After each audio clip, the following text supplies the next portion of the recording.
by Cartier, and today I'm going to be doing this temp fade on one of my regular clients, which is my cousin or whatever the case may be. This particular video was recorded, I think, around Thanksgiving, and I'm just not releasing it, so you guys bear with me or whatever.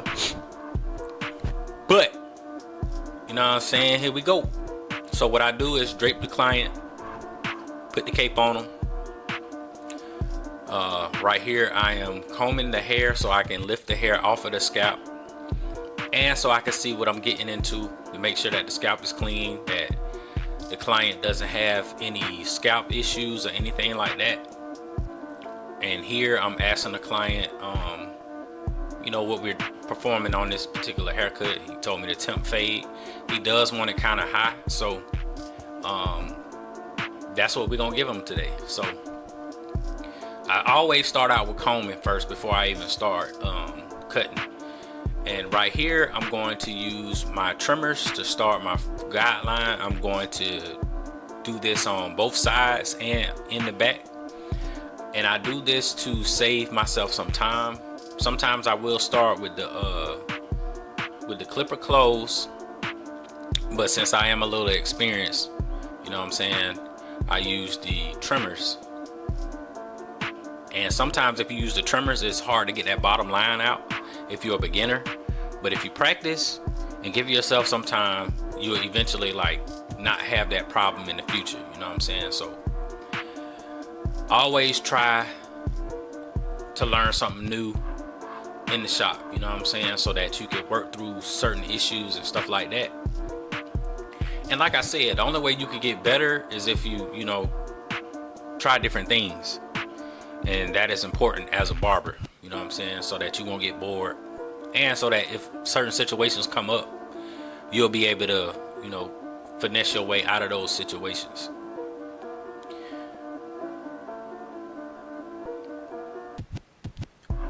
So here he wants it wavelength. I have the one guard on with the clipper all the way open, or the lever pulled all the way to the back. This is equivalent to a 1.5 guard on the wall clippers. And I'm just making sure that I go with the grain, and that I make sure I'm paying attention to the way that the hair flows out of the scalp. I'm being careful in this crown area. I'm trying not to move too fast or whatnot. This video is sped up, but I am taking my time, making sure that the hair is cut evenly, and that I am going with the grain when I cut this particular type of hair down. I don't want to cause any nicks or gashes or anything like that, so I'm just taking my time, cutting the hair down, making sure that I'm hitting certain spots multiple times to make sure that the hair is level. I'm not applying any pressure to the clippers as well. I'm just letting the clippers do the work. I'm just placing the clippers on the head, and I'm just letting the clippers do the work. Try not to apply any pressure, because you can make the client feel uncomfortable if you do so. So starting out this particular process, I'm going to start fading that line out. So here I have the clipper all the way open, and what I'm going to do is go back to the line and close my lever the closer I get to that first guideline that I started. Then I'm going to take my one guard, and it is closed, and I'm going to create my next guideline, making sure that I go over these areas multiple times so that I can make sure that the hair is cut. Then I'm going to take my half guard, and I'm going to open the clipper halfway, and I'm going to start attacking that line. The closer I get to my guideline that I created, moving downward, I'm trying to clean up that line as much as possible to erase it, you know what I'm saying, so that I can actually get some gradients.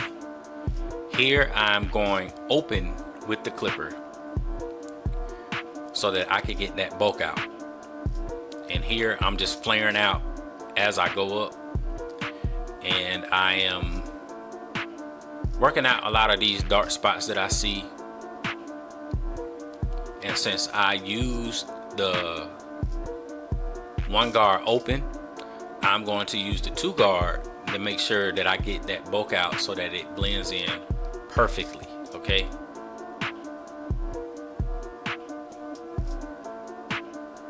And this is the same process that I do on the back and on the other side. I don't switch my process up unless I feel like it, but majority of the time I stick to the same process because I don't want to get lost in my fade, and I'm trying to make sure that I am on time because I do go by appointments. And here all I'm doing is just cleaning up certain areas that I see, making sure that I create a better gradiency, because I'm trying to go from light to dark in a short area or whatever the case is. So make sure that you're being careful. I'm just cleaning up, doing that extra work to make the fade look a lot better.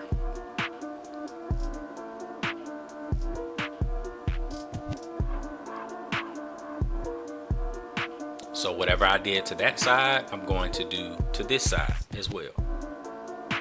The same exact process.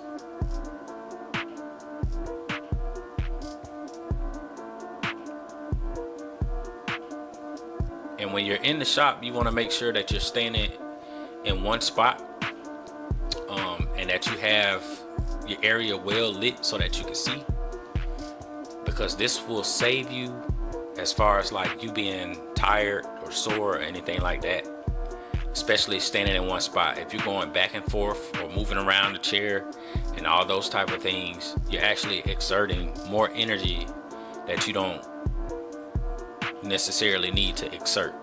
You know what I'm saying? So that's why I stand in one spot and I spin the chair around. You guys have to realize that your chair, your barber chair, is a tool as well. It has many functions on it to where you could turn it, lift it up, or bring it back down to the floor. And it is up to you to how to use your chair. But remember that your chair is a tool, and it is used to help you during your cutting services. So here the fade is right where I want it, and all I'm trying to do is to make sure that it is gradient like I want it. So I'm taking my time. I'm not trying to rush the process or anything like that. I'm utilizing the corners of my blade so that I can get all of those dark spots out. Making sure I'm combing and cutting as well. I'm going to follow my same process. Nothing is going to switch up or change.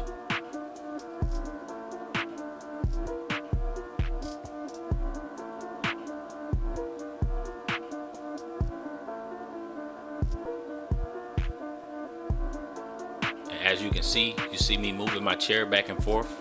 I'm utilizing it as a tool to help me to not have to exert a lot of energy.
All right, now sometimes I will go back over my work to make sure that I got everything that I was supposed to get the first time.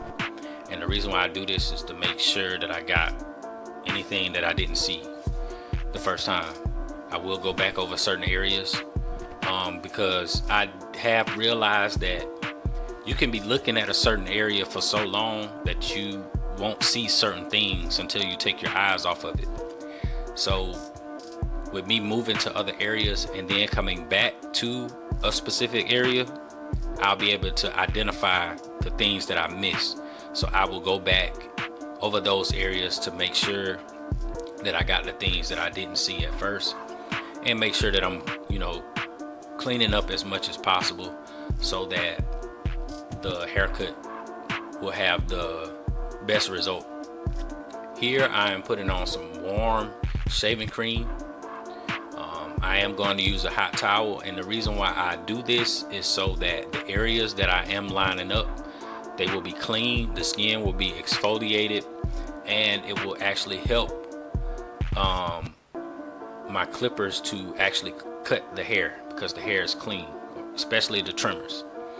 The dirtier the hair is, the harder it is going to be to cut the hair with the clippers or trimmers and things of that nature. So you need to make sure that you have your canvas clean whenever you're doing these particular services.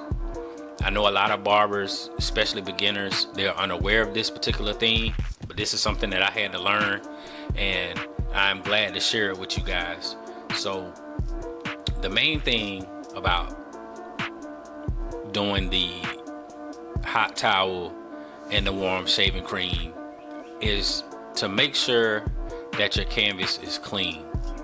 And some clients will appreciate this, and unfortunately you do have clients that don't want this particular service, but you do have some that desire this particular service, and this will set you up for success, because you'll end up doing things that other barbers don't do. So to keep this in mind, this will actually bring you more revenue if you do this particular thing during your service, because it's going to be hard for them to find this anywhere else. That's not the main reason why I do it.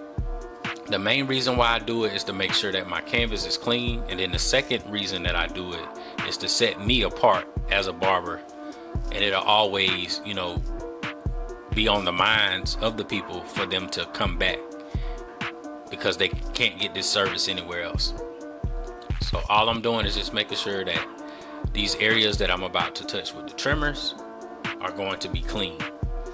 You will also get a better result with using some holding spray or spritz or something like that in these particular areas, which is I'm actually wiping this off with alcohol to make sure that it's actually clean, that I can get it to its cleanest potential.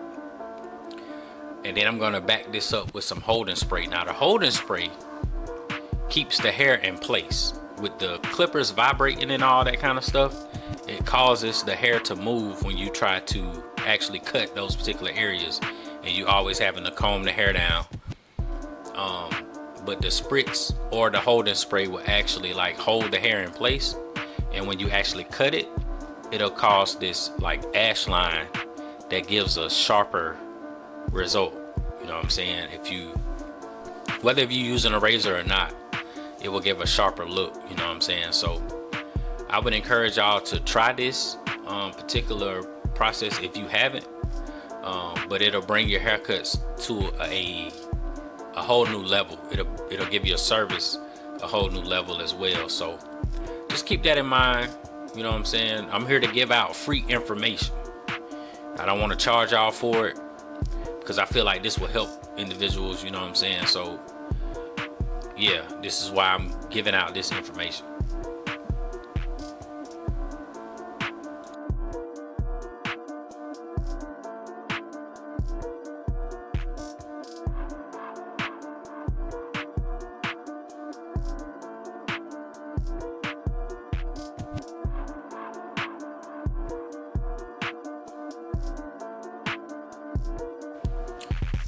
And when I'm done lining up, you will see that I didn't use any chalk or anything of that nature and the line looks a lot cleaner and a lot sharper had I not used that particular process that I did as far as cleaning the skin and the hair and applying the holding spray.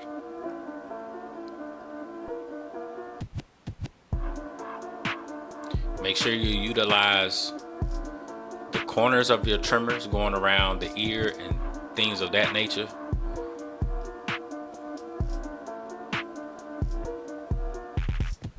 Make sure you're being light on the hands depending on how you have your trimmer set, because you don't want to nick or cause whelps on the client or make them feel uncomfortable.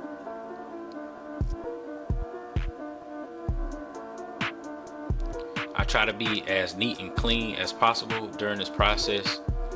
Whenever I'm cutting, you know what I'm saying, I try to make sure that I move the hair out of the way so that I can see what it is that needs to be cut next. I always have my comb in my hand as well. Make sure that I'm using the comb and utilizing it.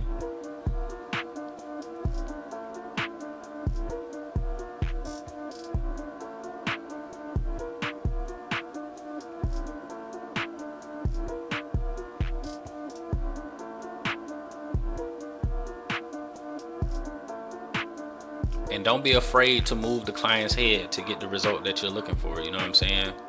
Don't be afraid to move your chair up or down or whatever it is that you have to do to get the result that you're looking for.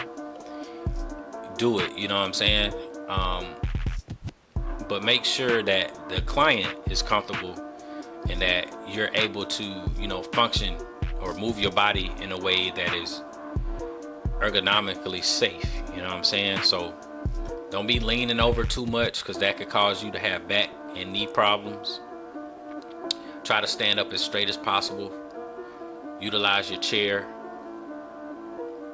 And never cut something that you can't see. Always make sure that you have your eyes on your blades and all that kind of stuff like that. You know what I'm saying? So that you don't end up causing an issue or cutting too much off of somebody's head. Here I'm cleaning up. I'm getting all of those straggling hairs that may have been gotten by the clippers, and I'm just, you know, going the extra mile, cleaning up, making sure that I'm getting this haircut as sharp as possible.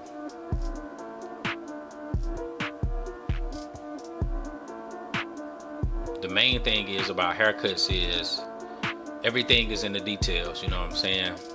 These little small details, you know, can differentiate you from other barbers. The main thing is that you're giving the clients what they are paying you for. You don't want to go half at anything. You know what I'm saying? Go 100%. Try to make sure that you're giving the best result that you can. And y'all take it easy.